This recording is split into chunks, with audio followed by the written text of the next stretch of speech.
차라리 좀 이거는 더 조심을 해야 된다. 이건 거예요. 호랭이님 예를 들어서 부동산 투자할 때 입지, 타이밍, 개별 물건의 성격, 요거 아까 상계 질문하신 분에 대한 답변이 될 것 같거든요. 그러면 입지, 타이밍, 그 다음에 그 물건의 성격, 이 세 개 중에 다 중요한데 굳이 하나를 꼽으라고 하면 뭘 꼽으시겠어요? 재개발이니까. 재개발? 재개발이니까 건 바이 건. 물건 성격? 물건. 와, 천재예요. 지니어스. 아니, 다 그렇게 얘기해요. 아, 그래요? 제가 흥분이 인터뷰를 몇 번 했지 않습니까? 아, 그런가요? 부동산 투자하는 일반적인 사람들은 가장 중요하게 생각하는 거를 보통 이제 타이밍을 보죠. 타이밍을 제일 근데 타이밍이나 입지가 안 중요하다는 게 아니라 제가 이건 무슨 말씀을 드리려냐 하면 여러분들이 재개발을 투자하실 때는 아까도 말씀드렸다시피 마진이 커요. 15억짜리 아파트를 10억에 살 수 있는데 얼마나 마진이 큽니까? 그러면 그 반대 급부들은 분명히 나올 수밖에 없는 거예요. 아까도 말씀드렸다시피 사업 리스크도 있고 기다려야 되는 시간도 있고 또 하나가 뭐냐면 이 개별 물건의 특성이에요. 자, 예를 들어보면 똑같은 입지에 2018년도에 똑같은 입지에 똑같은 날 흥부와 놀부가 가서 물건을 샀어요. 그럼 타이밍 똑같고 입지 똑같잖아요. 근데 흥부는 다세대 주택을 샀고 빌라를 샀고 놀부는 뚜껑이라는 물건을 샀어요. 이제 뚜껑은 뭐냐면 구유지, 시유지, 군유지, 국유지 이런 위에 있는 무허가 주택을 뚜껑이라고 하거든요. 근데 무허가 주택은 뭐냐? 사유지 위에 있는 무허가 주택은 현장에서 무허가라 불러요. 개인 땅 위에 있는 무허가는 무허가라고 부르고 남의 땅, 나라 땅, 자치구 땅 이런 데에 있는 무허가를 뚜껑이라고 보통 부르거든요. 그러면 누구는 빌라를 사고 누구는 뚜껑을 샀는데 그럼 지금 와서 투자 성적표가 어떻게 됐느냐? 이 빌라를 산 사람은 여전히 수익 구간에 있어요. 내가 산 가격보다 지금 매도 호가가 더 훨씬 위에 있단 말이에요.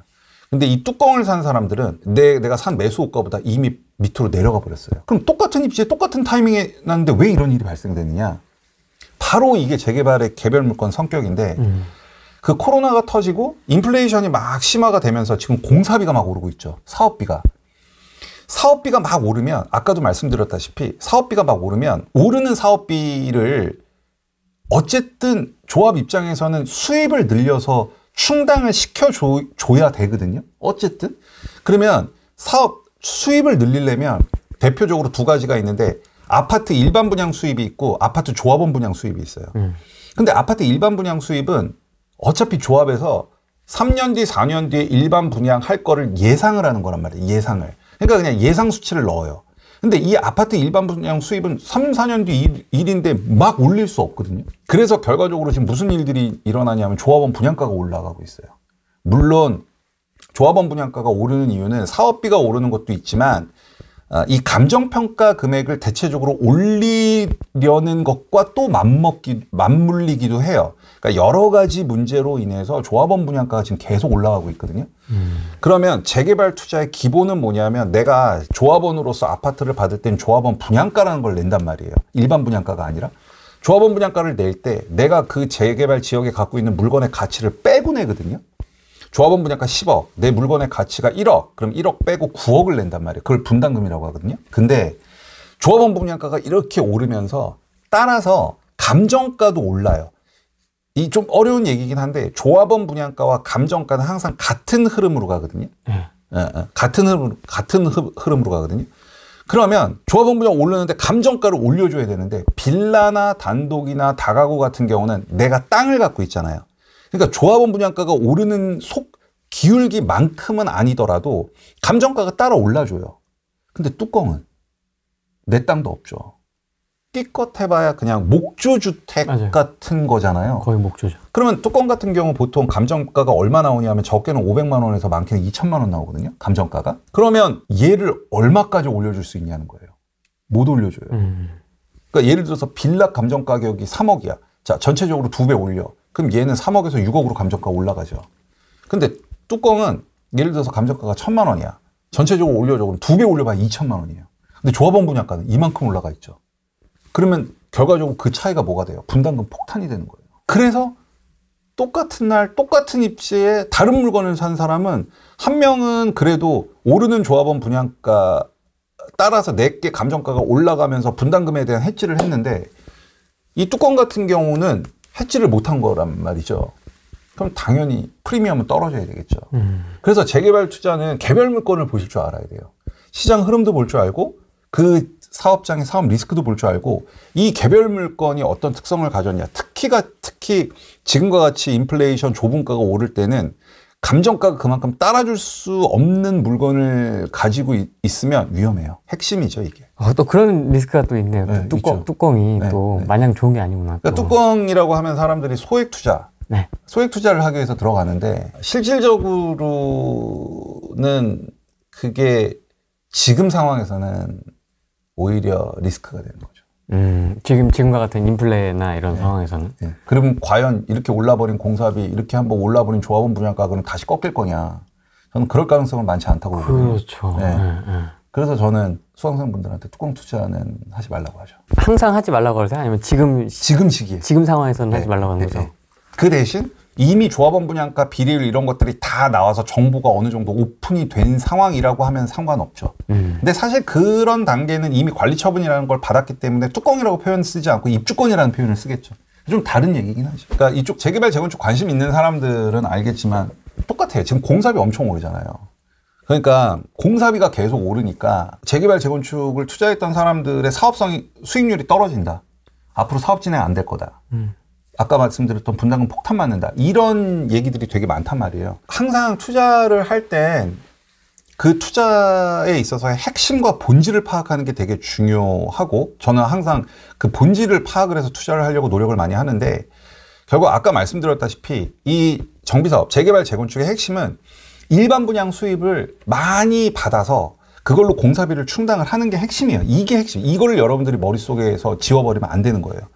그 공사비가 일반 분양으로 공사비가 모자라기 때문에 분담금이라는 걸 내는 거거든요. 재개발 재건축 투자할 때 사람들은 대부분 조합원 분양가를 중요하게 생각해요. 조합원 분양가. 왜? 그건 맞는 말이에요. 조합원 분양가에서 내가 가진 물건의 가치를 빼고 분담금을 내니까. 그래서 사람들 막 수익 분석할 때 조합원 분양가가 얼마예요? 조합원 분양가가 얼마고 끝내거든요. 네. 그거는 하나는 알고 둘은 모르는 거예요. 조합원 분양가보다 더 중요한 게 일반 분양가예요. 근데 사람들이 그걸 잘 몰라요. 왜 그러냐면 이 조합원 분양가는 일반 분양가에 연동될 수밖에 없어요. 아까 말씀드렸다시피 내가 일반 분양가를 막 지금 사업비가 막 늘어나잖아요. 그럼 일반 분양가를 계속 올려야 되는 거예요. 그래야 그 늘어나는 사업비를 충당을 시키는 거거든요. 근데 조합원 분양가, 내가 지금 조합원 분양가가 5억이라고 생각해서 투자를 했는데 이 조합원 분양가는 나중에 6억, 7억, 8억으로 올라갈 가능성이 있단 말이에요. 왜? 일반 분양 수입의 규모에 따라서 얼마든지 바뀐단 말이에요. 근데 사람들은 그걸 잘 몰라요. 그냥 지금 조합원 분양가에서 내가 가진 거 해갖고 빼서 총 매매가 내 집 마련 총 금액이 얼마다 이렇게 해서 판단하는. 그래서 제가 항상 그래요. 관리처분인가 난 곳에 사업장 갈 때 일반 분양가를 임장 가서 꼭 확인해라. 일반 분양가를 확인을 못할 것 같으면 아예 투자를 하지 말라고 그럽니다. 그만큼 일반 분양가가 핵심인 거거든요. 그러면 지금 문제는 뭐냐면 말씀드렸다시피 공사비는 계속 올라요. 공사비는 계속 오르면 조합에서 사업을 하려는 아까 제가 일몰제 얘기도 말씀드렸지만 내가 재개발을 해서 아파트를 신축했을 때 뭐가 남는 게 있어야 사업을 진행할 거잖아요. 손해가 나는 사업을 하는 사람은 아무도 없단 말이죠. 그럼 공사비가 올라요. 그럼 올라버린 공사비를 일반 분양가 수입으로 충당을 해야 되는데 지금 부동산 분위기 시장이 안 그렇잖아요. 옛날처럼 막 몇백 대 일, 몇천 대 일 나오는 것도 아니고 고분양가 해갖고 완판되는 상황도 아닌 거죠. 그러면 공사비를 일반 분양가가 지금 못 따라간단 말이에요. 못 따라가요. 근데 저는 일단 이 사업장은 이제 예를 들어 사업시행인가 전 사업장 같은 경우는 이런 경우가 되면 어떤 일이 발생되냐면 사업 속도를 늦춰요. 조합에서. 일부러. 네. 근데 그건 너무나 당연한 거예요. 막 여러분들께서 사업 속도 늦어지면은 막 속상해하고 조합에서 일 안 한다라고 하는데 그건 아니에요. 특히 사업 시행인가 전에는 조합에서 쓰는 비용이 그렇게 많지 않아요. 끼껏 해봐야 조합장이랑 거기 스태프들 월급, 임대료 뭐 이 정도가 다거든요. 진짜 조합에서 돈이 막 나가는 시점은 관리처분인가 후고 사업 시행인가 후가 되면 어느 정도 좀 돈이 쓰여지거든요. 사업 시행인가 전엔 상관없어요. 그러면 결국은 이 사업장들의 사업 속도는 앞으로 늦어질 거예요. 언제까지? 내가 여기서 일반 분양해서 우리 조합원들이 수익이 다 날 수 있는 부동산 환경이 만들어질 때까지. 그러면 결국은 가뜩이나 서울에 부족한 공급이 더 딜레이 되는 거예요. 그리고 또 하나 공급이 딜레이 됨과 동시에 이 올라버린 공사비는 결국 서울에 있는 아파트 가격에 하방 지지선 역할을 해줄 확률이 매우 높아요. 왜냐하면 공사비 오른 게 다시 떨어지진 않거든요. 그 원가 자체가 오르기 때문에 예. 이 원가를 이렇게 상쇄할 수 있지 않으면 아파트가 공급이 안 된단 말이에요. 결국은 이 원가 위에서 어느 정도 시세가 안정적에 형성되어 이제 공급이 될 거니까 네. 그런 일들이 벌어질 거고 결국은 문제는 사업이 어느 정도 진행된 곳이에요. 더 이상 사업 속도를 늦출 수가 없는 곳들. 이미 출발한데 출발해서 막 조합원 분양 신청 끝나고 막 시공사에서 막 착공 이런 데는 아까랑 말이 좀 겹치긴 하는데 여러분들이 두 가지를 꼭 보셔야 돼요. 그게 뭐다? 하나는 일반 분양 개수예요. 또 하나는 일반 분양가. 그래서 얘네들 수입이 어느 정도 규모가 되는지 그 규모를 가지고 올라버리는 공사비로 이게 해지가 시킬 수 있는지를 여러분들이 볼 줄 아셔야 돼요. 이거 나 볼 줄 없어요 라고 하면 그냥 투자하지 마세요. 투자 안 하시는 게 훨씬 나아요. 정신건강에. 그러면 예를 들어 이런 거죠. 조합에서는 기본적으로 일반 분양가를 어느 정도 하겠다라고 책정을 다 해놔요. 근데 그걸 진짜 오픈 안 하거든요. 외부 투자자들한테. 왜냐하면 이 일반 분양가는 계속 변동될 수밖에 없거든요. 근데 예를 들어서 주변에 있는 아파트 시세가 평당 한 3천만 원 돼요. 근데 여기 재개발 지역이에요. 근데 이 재개발 지역은 3, 4년 뒤에 일반 분양할 걸 평당 1,500에 잡아놨어, 지금. 그럼 주변 시세가 3천이야. 1,500이야. 그러면 안전하죠. 얘는 올릴 수 있으니까. 이런 사업장은 공사비가 올라도 조합원들을 보호해 줄 수 있다는 얘기예요.